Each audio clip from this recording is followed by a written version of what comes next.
Hello BookTube. Today I am talking about Babylonian creation myths by W.G. Lambert. Now, before I get into this video, let me back up and talk about why I'm reading this book. I've talked about this on this channel before, but recently I've gotten into my head that I want to try to read through the whole Western canon from the beginning to the end. I know it's a ridiculous project, but I'm just going to see how far I can get on this. So the very beginning of the Western canon, or certainly near the beginning, is the ancient Mesopotamian literature, the Babylonian or Assyrian literature.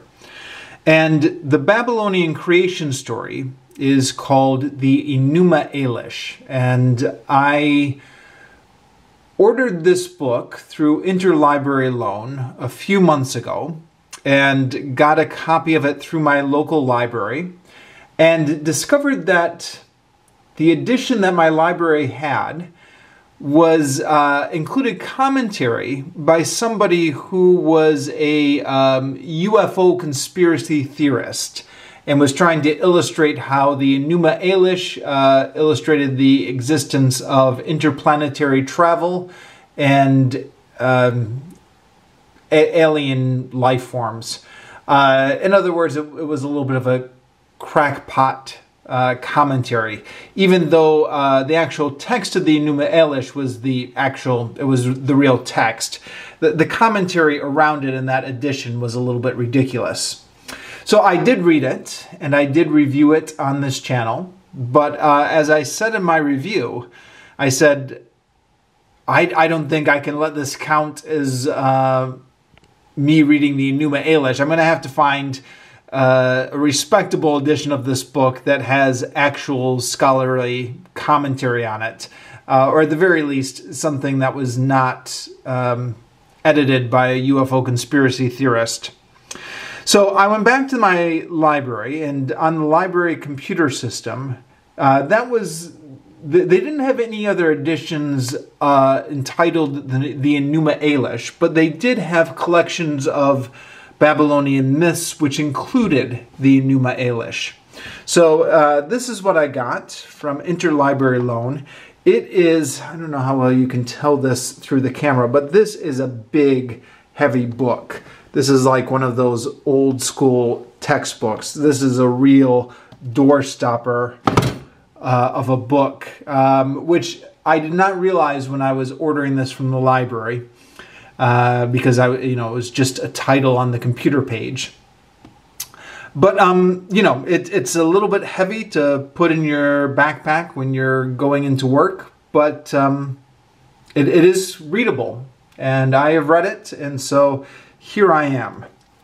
So this book here is largely based on the Enuma Elis. So it's got the Enuma Elis, the introduction here, the 7 tablets commentary on it. Then it's got commentary on the Enuma Elis and Marduk, commentary on the conflicts in the Enuma Elis, and then commentary on the rise of Marduk in the Sumeru Babylonian pantheon based on the Enuma Elis. It also has a bunch of other Babylonian creation tales, which you can see here from the table of contents. And these are all stuff that is not the Enuma Elis. So as I was reading this book, I was thinking about how I would want to break down my review, whether to review it as a whole or to review each of the creation myths in turn. But I've decided to review this as a whole, partly because a lot of these creation myths are fragmentary. Some of them are very short. Like a few of these are just a surviving paragraph.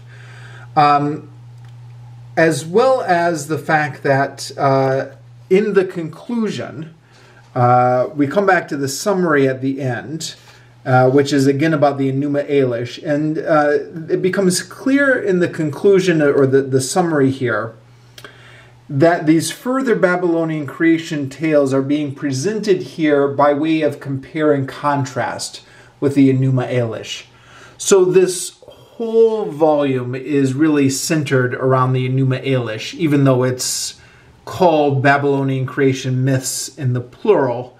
The Enuma Elish is really the main focus of this book. So I'm kind of counting this as essentially a reread of the Enuma Elish, or counting this book as my official read as the Enuma Elish, because the UFO version arguably doesn't count.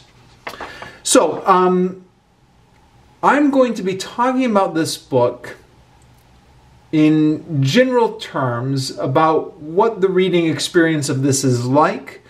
I am a non-specialist. I am not a scholar of Babylon or Mesopotamia or anything like that.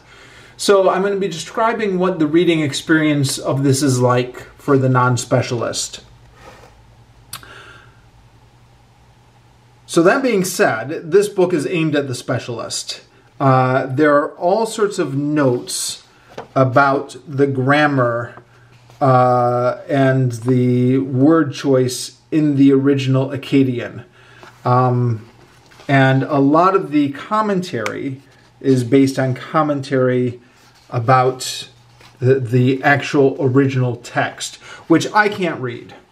So, you know, when I'm reading this here, we've got the original Akkadian here, and we've got the English translation here, and I don't even bother with the original Akkadian because I can't read it. I just go to the English translation. There are a lot of notes at the back. Let me see if I can find the notes here. Which I skimmed through, although most of the notes, again, is about the grammar or the wording of the original Akkadian. Occasionally, one of these footnotes will talk about the meaning of the text, and so just to make sure I didn't miss out on anything of substance, I did skim through these notes, but they're largely just notes on the original language. So this is meant for students who are actually studying the original language. And then, yeah, there's also in the back pictures of the original cuneiform text, which I didn't even bother reading. Didn't even look at this section. So, you know, if you want to say I've not fully read this book, okay, fine, I'm not going to argue. There's not a lot, but there's a couple sentences here and there in German, which are not translated. I don't really know, but I'm getting the impression that a lot of the work on Assyria and Babylon has been done in German scholarship. And the author here, W.G. Lambert, is, I guess, just assuming that the reader of this book will know German as well. So that's the kind of book you're getting. It's not ideal for the non-specialist, but the way I looked at it is the stuff that I didn't understand, like all the stuff about the original wording in the original language, I just let it pass me by. I mean, I read through it, but I didn't stop and agonize over the stuff I didn't understand. And there was still enough stuff in here that I did understand that I felt like I got a decent introduction to the Enuma Elish here. And certainly the actual text itself, like when you're reading through the actual text, that's all easy enough to understand. It's just all the commentary around it that was a little bit touch and go for me. I don't suppose anyone out there in internet land or booktube land could recommend to me another edition of the Enuma Elish. So I don't want anything by somebody who believes that the Enuma Elish is about UFOs and aliens. I'm not a specialist in the original language, but maybe an edition of the Enuma Elish, which is a serious edition, but which is aimed at the general public.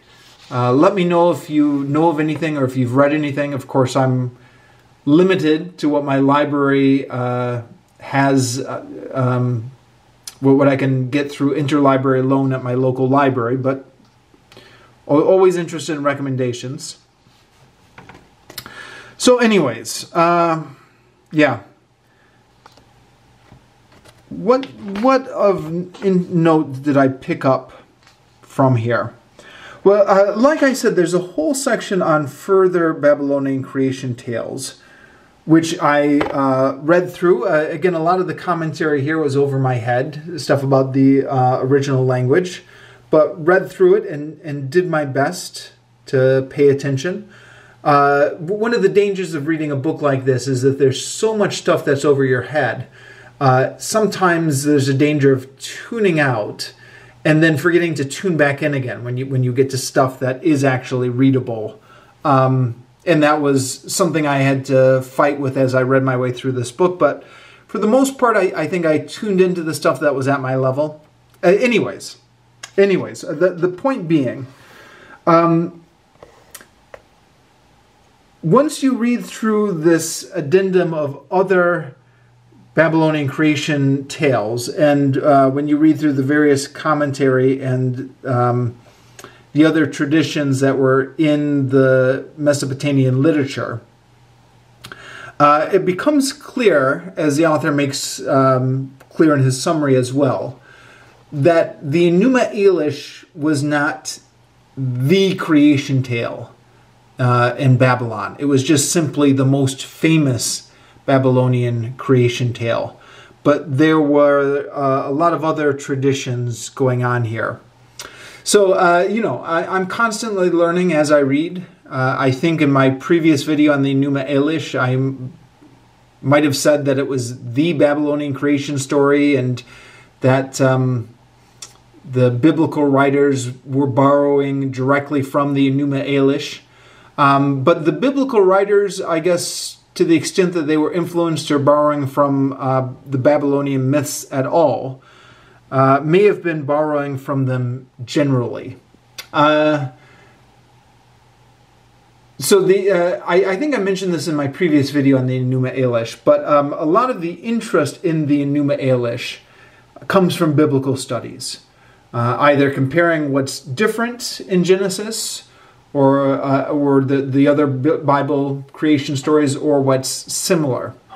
Now, as luck would have it, I'm also reading through the Bible, and I'm sorry I've not made a video on the Bible for some time. I've gotten a little bit bogged down in the book of Psalms, so one of those books that can do that.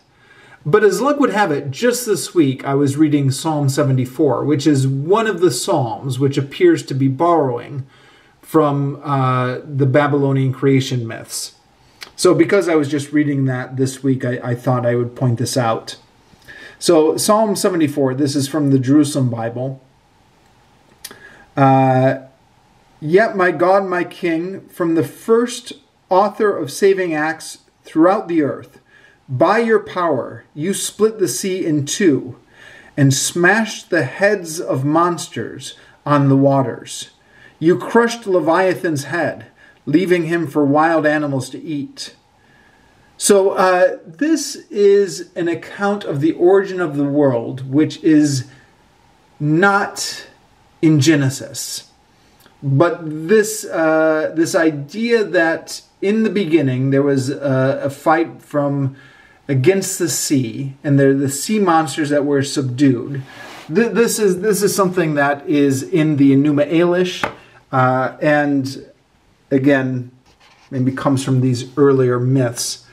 The other thing, which is in some of these earlier myths and in the Enuma Elish, is the idea of splitting the sky from the sea.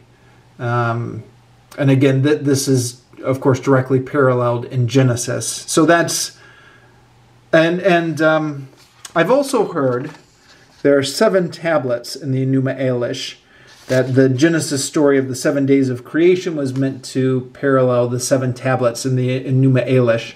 Although the content of these 7 tablets does not match up with the 7 days in Genesis, but apparently that's possibly another connection.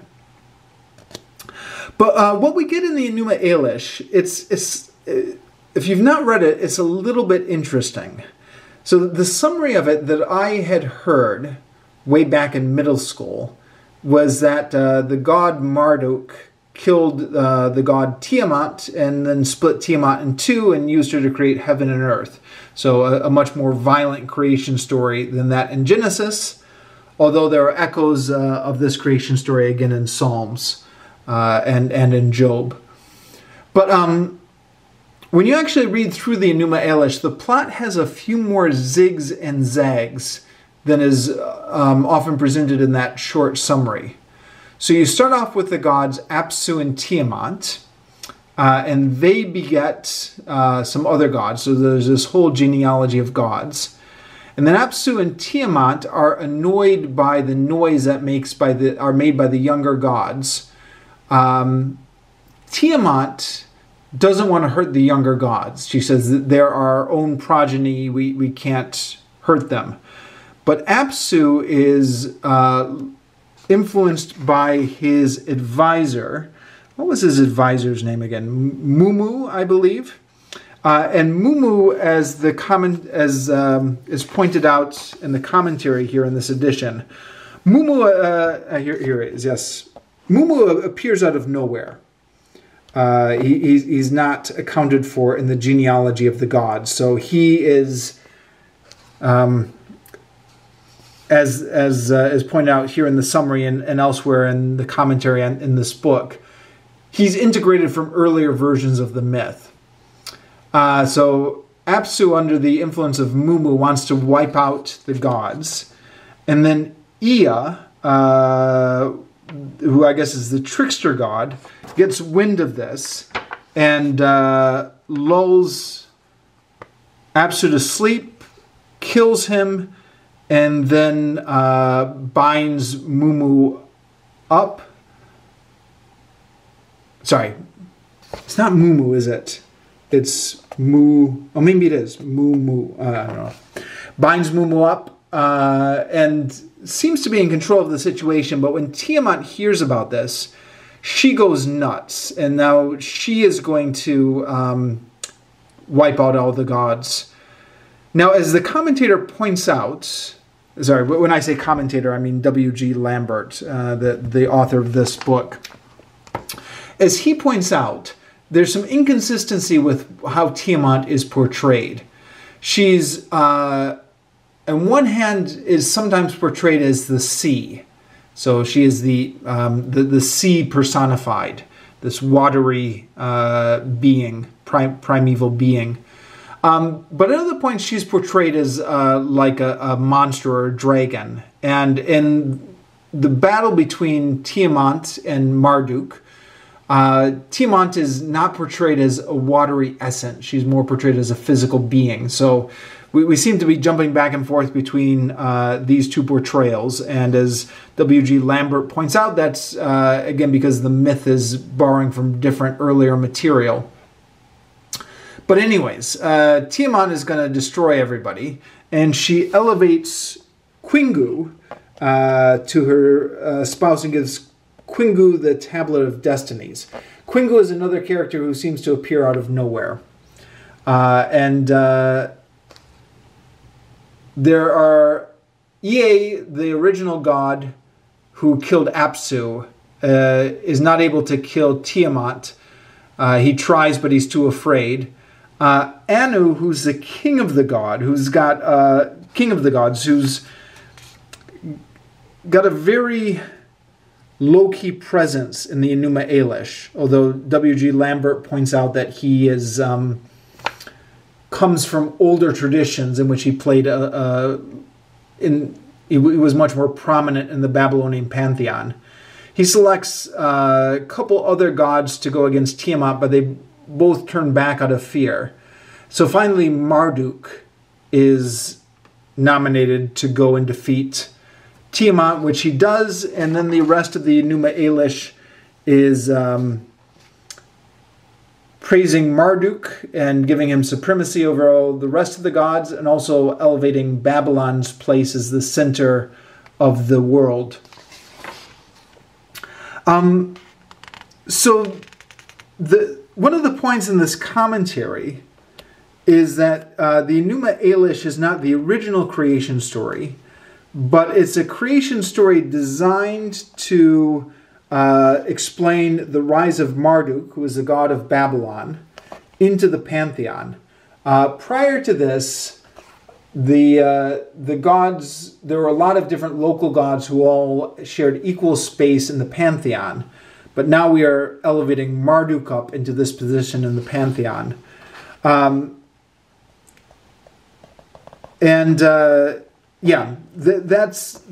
the purpose of a lot of the Enuma Elish, and it's also drawing on a lot of this older creation material. So it was interesting in the broad strokes. Maybe not every page of this book was interesting, but interesting in the broad strokes to see exactly what the author of the Enuma Elish was doing, what older material he was drawing for, what the theological agenda of the Enuma Elish was, why it was written, etc. And I mentioned this when I was talking about this book on Assyria by Eckhart Fromm, but he mentions in his book on Assyria that Assyria actually borrowed a lot of the libraries, the epics from Babylon. They were apparently have a similar culture and a similar language. So the Enuma Elish was also popular in Assyria, but they rewrote some of it. One of the kings of Assyria had it slightly rewritten to reflect the gods of Assyria and the Assyria's place as the center of the world. And that some of that information is also referenced here in the introduction, how it was also important in the Assyrian world, but also changed there. So that had some continuity with this book that I previously read. So yeah, that is it here in a nutshell. There is a whole bunch more material in here. Yeah, like I said, I think I'm going to go try to avoid the temptation to comment on each of these. To be perfectly honest, without actually scripting this a little bit more, I don't think I remember which myth is which anymore. I did my best to read through it, but it does all jumble a little bit in the memory once you're all done reading it. So, I guess the takeaway is there is a lot of stuff in here which is not relevant or understandable to the layperson. But if you just read it through and take in what you can take in and just ignore the technical stuff about the Akkadian language, it is a decent introduction or study of the Enuma Elish. If anybody knows of a better one that's more suited to lay people, a better edition, certainly let me know in the comments. This is, if you're interested in it, this might be worth tracking down. I don't know if I would pay for this off of Amazon, because big book like this has got to be expensive. But if you can get it through interlibrary loan, so much the better. If you can get this from your local library, it's worth tracking down if you're interested in that kind of stuff.